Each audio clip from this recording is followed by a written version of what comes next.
Bom, vamos continuar nosso trabalho de manipulação de dicionários em Python, né? Nossas explicações aqui de como fazer para alterar um dicionário, remover elementos de um dicionário.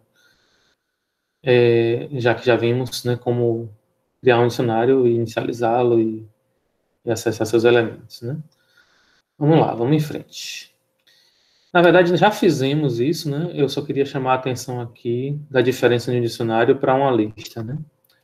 Então, vou aqui começar relembrando nosso dicionário nascidos, que diz, guarda os pares chave-valor, né? Quantas pessoas nasceram em cada ano. Por exemplo, em 2002 nasceram 628 pessoas aqui, né?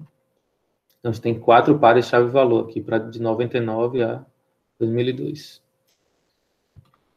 Se eu quiser adicionar um novo elemento numa posição que não exista, por exemplo, se eu quisesse adicionar 1980, ou 2007, ou 2015, eu não preciso mais, né, seguir uma ordem, como no caso de uma lista, né? Eu posso adicionar um novo elemento simplesmente usando o operador colchete, indexando o nosso dicionário com o ano, que é a nossa chave, e fazendo uma atribuição. Então, a gente faz a atribuição indexada, né?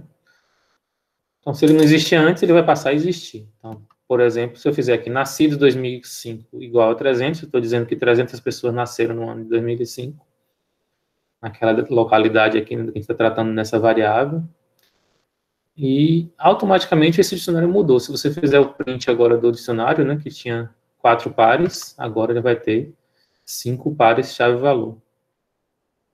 E, bom, se eu adicionei o 2005 por último, o padrão ele vai ficar lá por último. Mas se eu tivesse adicionado aqui 1980, ele também iria aparecer no final, porque ele foi adicionado depois.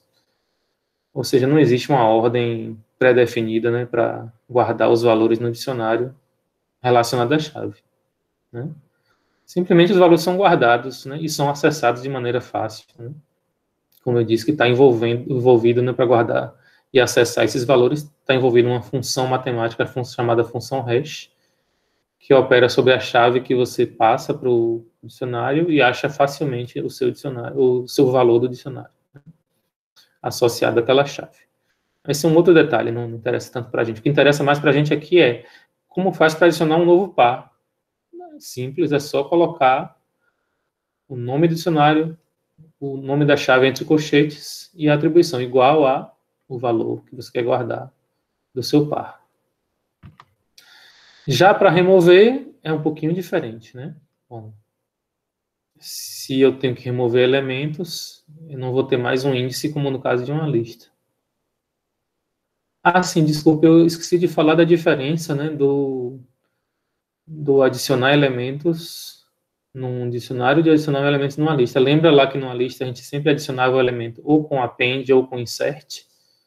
No caso do insert, a gente dizia explicitamente a posição. No caso do append, a gente simplesmente colocava no final. Aqui, no caso do dicionário, não existe append, não existe o comando insert. O que existe essencialmente é a atribuição indexada, né? Fazer ali nascidos 2005, colchete 2005 igual a 300.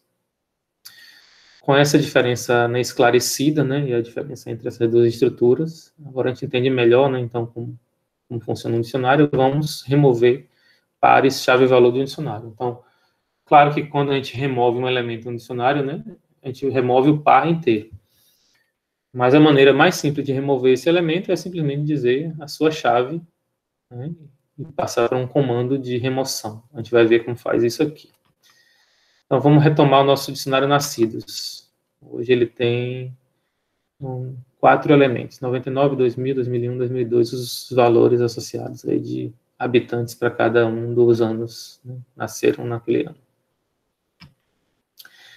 Pop é o método que a gente utiliza para remover elementos. Ele é parecido com o pop de uma lista, mas é só parecido, ele é bem diferente. Lembra lá no pop como é que a gente fazia numa lista?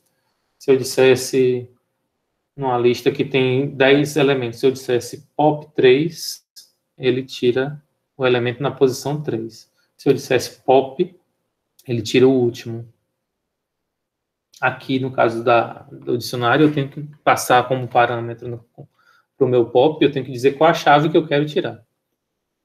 Então, por exemplo, se eu faço aqui nascidos.pop 2000 é uma chave, né, no nosso dicionário. Então, eu estou tirando completamente aquele par-chave valor 2000, 2.693. Observe que o pop funciona de modo parecido como o pop da lista, né, em que o valor do pop é retornado, né, pode ser atribuído a uma variável, no caso aqui eu atribuí a x, certo? Quem é que vai ser colocado em x? É o par inteiro? Não. Em x será colocado apenas o valor que estava guardado antes e que acabou de ser removido do dicionário, que no caso era 693. Então, se eu fizer o print nascidos agora, né, meu dicionário que tinha 4 pares chave-valor, eu tirei 2000. Então, agora ele vai ter 3. Certo? Só 99, 2001 e 2002. E se eu fizer o print do x, né? Quem é o x? O x é o valor que foi retornado do pop, que no caso era 693. Vai ser mostrado 693 no console. Enfim, é assim que a gente remove, né? Então, a gente adiciona, usando a atribuição indexada, faz uma atribuição normal com colchetes. Já para remover, tem que usar a função pop. Se você fizer com o dicionário um pop sem parâmetros, não vai tirar o último elemento, como no caso da lista, porque não existe no dicionário essa concepção aqui de último elemento. Apesar de existir um último elemento que foi adicionado, mas o pop não tem essa semântica, ele não significa, né, quando você fizer pop parênteses, que você vai tirar o último par. Se você fizer pop parênteses, vai dar um erro mesmo, né, porque o dicionário não vai entender o que você está querendo falar. Já para acessar os elementos de um dicionário, né, a gente já brincou com isso, né, de acessar, né, a gente acessa através do operador colchete, né, a gente indexa com a chave. Por exemplo, mostre o valor que dá na chave de 2001 do dicionário Nascidos. Print Nascidos 2001. Se tem lá 600 pessoas, vai aparecer 600 pessoas. Tem uma maneira melhor para fazer isso do que simplesmente fazer o print do Nascido 2001, ou seja, dicionário colchete-chave, que é usar o método get. Então, a gente vai ter essa função especial get do dicionário, que vai permitir fazer algo parecido com o que a gente fez aí Nascido 2001. E por que a gente usa o get? Muitas vezes em lugar do operador colchete ali. É porque o operador colchete, como eu falei para vocês antes, ele pode gerar um erro, né? Por exemplo, se eu fizer aqui Nascido 2001, tudo bem, existe a chave 2001 no dicionário, mas se eu fizer Nascido 2008 e não tiver ninguém lá cadastrado, não tiver esse par, né, chave valor 2008 e alguma coisa, vai haver um erro. Se der esse erro, o programa vai dar crash, ele vai sair, né? A gente não quer que um programa saia assim fácil, né?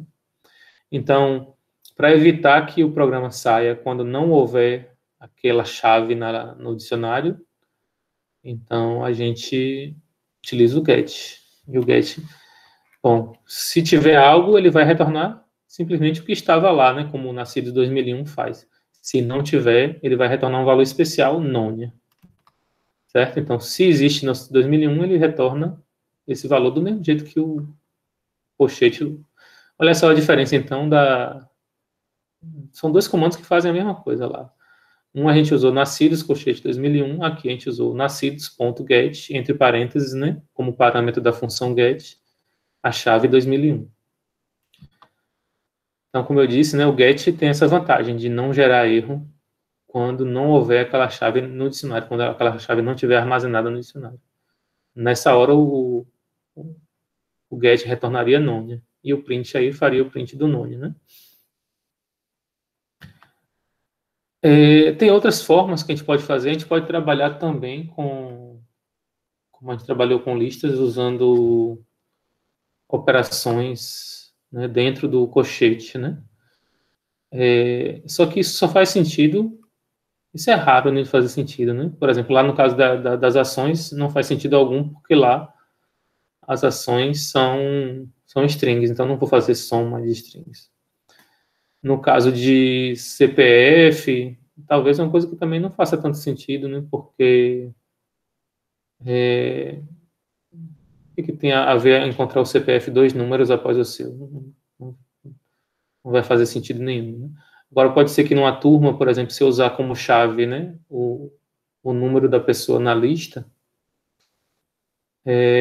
eu poderia querer, por exemplo, formar um grupo de alunos pegando o aluno na posição X e o aluno na posição X mais 4, né, na lista de presença.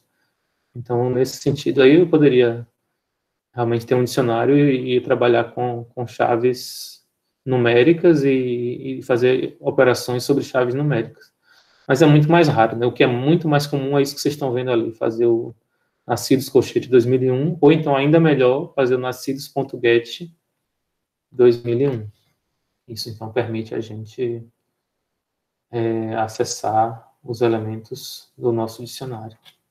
Bom, eu vou parar por aqui. Só falar uma última coisa para a gente encerrar, né? Que eu já tinha falado com listas antes, que é um cuidado que vocês têm que ter.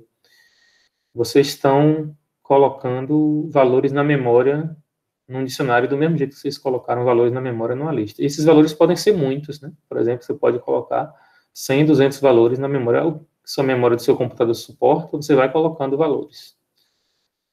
Mas se você fizer, por exemplo, um código e colocar uma linha como essa aqui, nascidos igual a input, ou fizer, por exemplo, nascidos igual a 0, seu dicionário que existia antes, que tinha um conjunto de valores enorme que você entrou antes no seu programa, ele simplesmente desaparece, certo?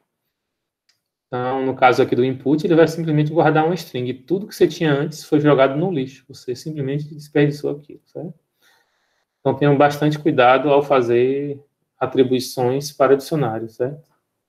Por isso que a gente evita fazer essas atribuições dicionárias. Geralmente, a gente faz a criação do dicionário, né, com chaves, geralmente vazio, a gente vai adicionando elementos. Quando a gente quer remover um elemento, a gente faz pop. Então, a gente evita trabalhar assim, de fazer operações direto no dicionário completo. Enfim, era isso que eu queria falar sobre manipulação de dados em dicionário. Depois a gente continua com mais exemplos, para a gente ver exemplos de aplicação de dicionários. Até já.